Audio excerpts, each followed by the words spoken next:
Bienvenue à tous pour cette 23e édition du Panorama Fiscal. Il s'agira cette année encore de décrypter l'actualité jurisprudentielle et législative de l'année 2015 et de voir les conséquences sur l'année 2016.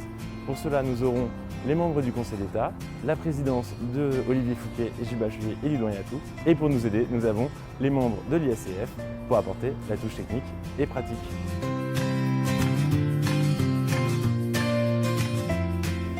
À mon avis, ce qui est le plus important dans la jurisprudence de 2015, c'est l'affirmation sans équivoque du principe de connexion entre la fiscalité et la comptabilité.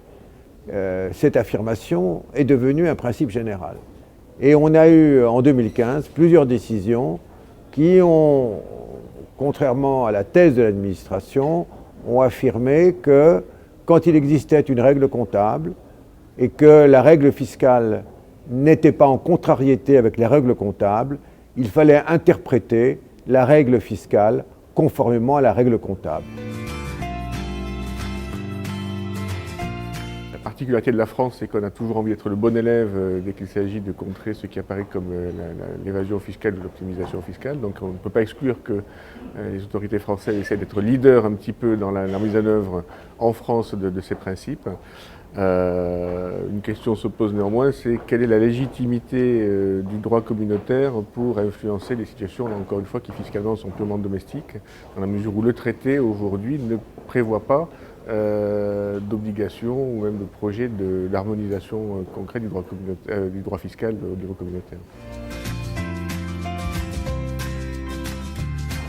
Le panorama fiscal de l'EFE permet de faire un point sur toutes les jurisprudences en matière fiscale en présence de membres du Conseil d'État.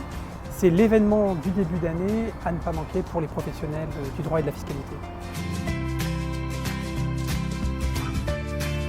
Alors d'abord, je trouve que c'est une excellente façon de balayer toute l'actualité fiscale de l'année sur de nombreux sujets parce qu'on traite le panel de sujets assez large entre fiscalité internationale, TVA, fiscalité directe. Ça permet donc déjà de balayer, faire une piqûre de rappel et ensuite d'avoir le point de vue des intervenants qui sont au cœur de l'actualité puisqu'on a les conseillers d'État, les avocats membres de l'IACF qui bien souvent traitent ces dossiers-là. Donc c'est une bonne façon de se tenir informé et deux, d'avoir des informations privilégiées.